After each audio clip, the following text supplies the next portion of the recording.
The secret to being healthy? Well, it used to be go low fat.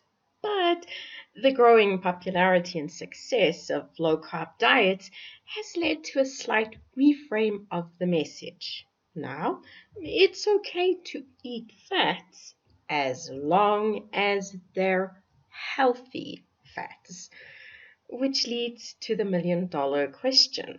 What are healthy fats? Well, the quick answer would be anything that is not a saturated fat or a trans fat. Put another way, vegetable fats are good for you. But are they? Well, it depends on who you ask. Join us for this episode of Better Body Chemistry TV as we uncover how the voting is rigged and why this matters. Better Body Chemistry TV is brought to you by Dr. Sandy, a scientist turned gremlin buster, helping you battle sugar gremlins, heifer lumps, and other health horribles through better body chemistry. Remember, small things can make a big difference to your health. A team of researchers from the Riverside campus of the University of California decided to pit an unsaturated fat against a saturated fat to see which fat was best.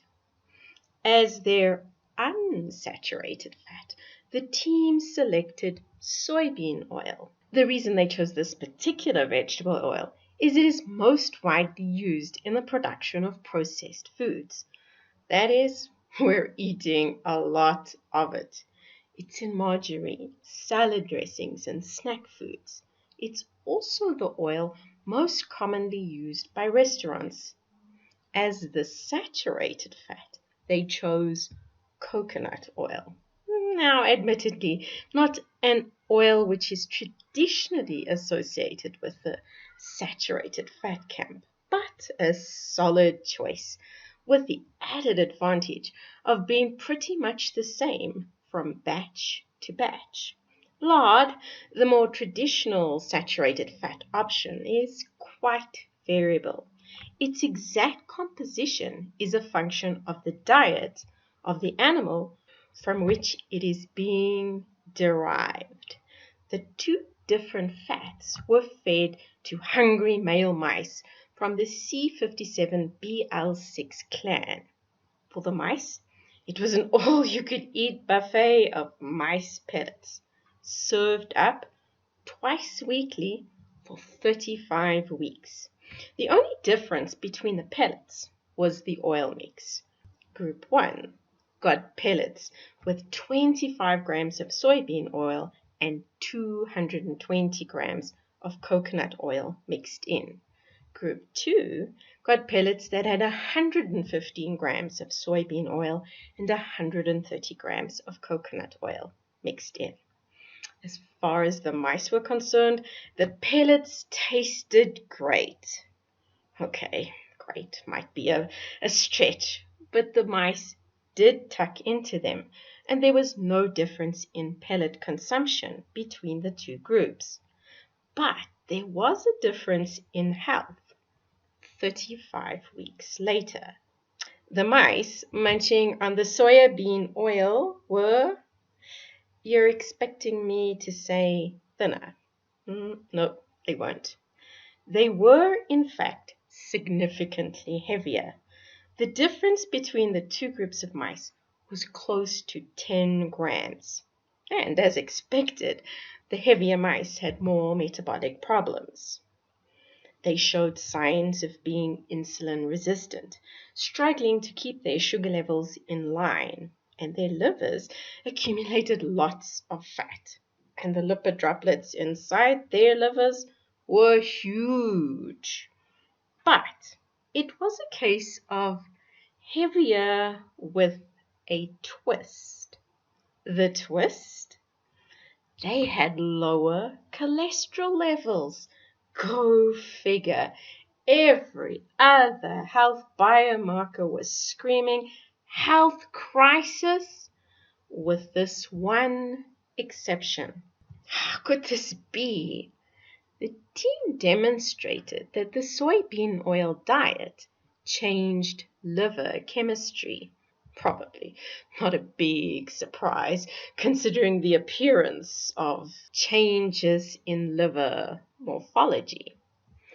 They reported that cytochrome P450 genes, especially the CYP3A and CYP2C families, were disrupted.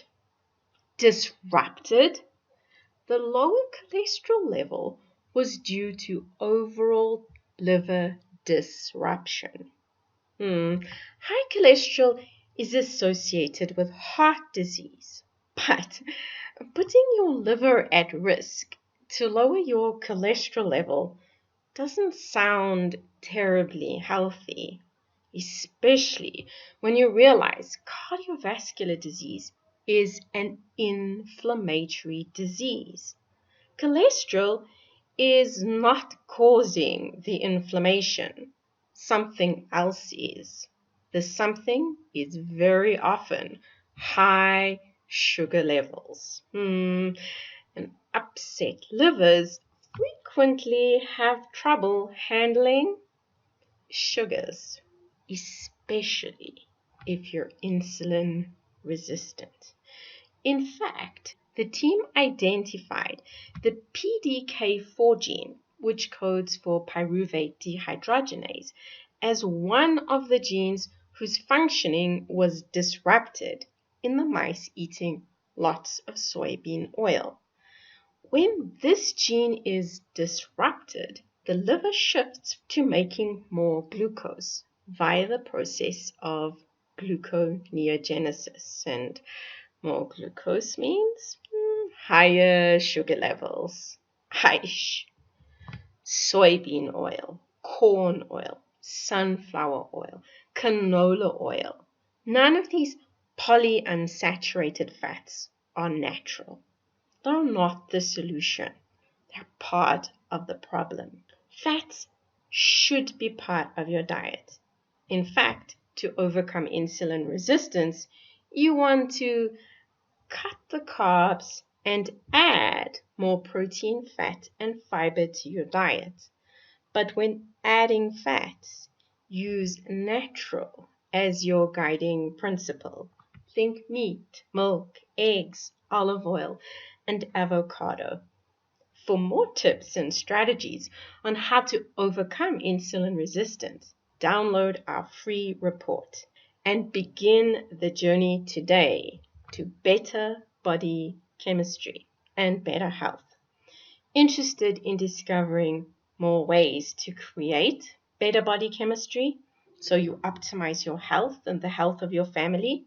Visit our website at www.betterbodychemistry.com. Browse our library or enroll in one of our courses or programs. The advice is simple to follow and based on real science, not hype. Know someone trying to eat healthy fats? Share this video with them so they learn what fats are actually healthy. And if you enjoyed the video, be sure to subscribe to our channel so you catch future episodes of Better Body Chemistry TV. Thank you so much for watching, and I'll see you next time.